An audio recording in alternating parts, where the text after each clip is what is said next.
मी शीतल इंगळे, विराज आईचा लाडका ह्या यूट्यूब चॅनलवरती तुमचं स्वागत आहे।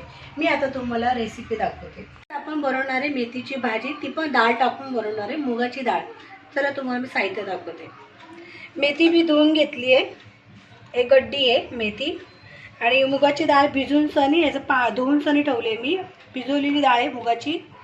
कांदा एकच घेतलाय, 10 मिरच्या घेतलाय, लसूण आहे, मीठ, जिरं आणि शेंगदाण्याचं कूट।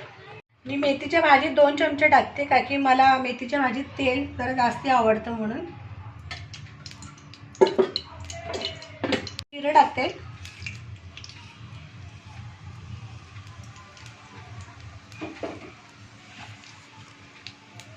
जिरं आपलं गरम झाले, लसूण टाकते,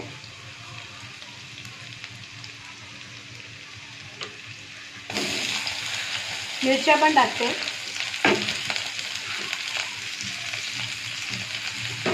आपल्या मिरच्या लसूण लाल झालेले आणि मी कांदा पण टाकलाय, कांदा थोडासा लाल झालेला आहे बघा। मी आता ही मुगाची डाळ टाकते, मी कांद्यातच टाकते डाळ।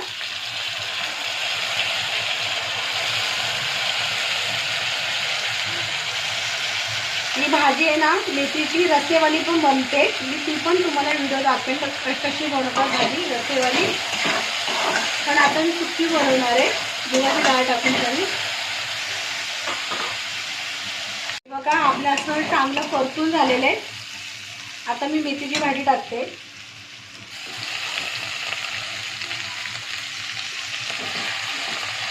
भाजी दबली नका खाली वाफेने, मग आपण दुसरी भाजी टाकूया। ही भाजी टाकूया मेथीची एवढी। आता उरलेली भाजी टाकते मी।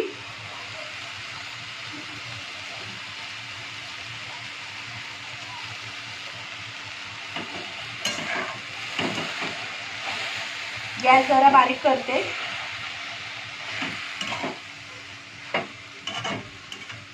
शिजली पण आहे भाजी, डाळ पण शिजत आलेली आहे डाळ, हे बघा बघा। जास्त डाळ आपल्याची नाहीये, मीठ टाकते, तुमच्या अंदाजाने टाका। माझ्या अंदाजाने मीठ टाकले,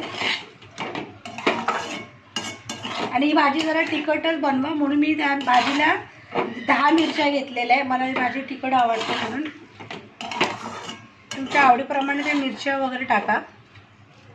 शेंगदाणा कूट टाकते,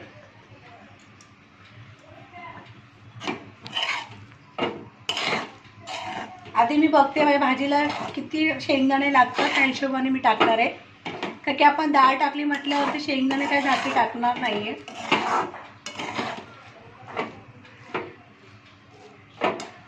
माझ्या नवऱ्याला शेंगदाणे जास्त आवडतात।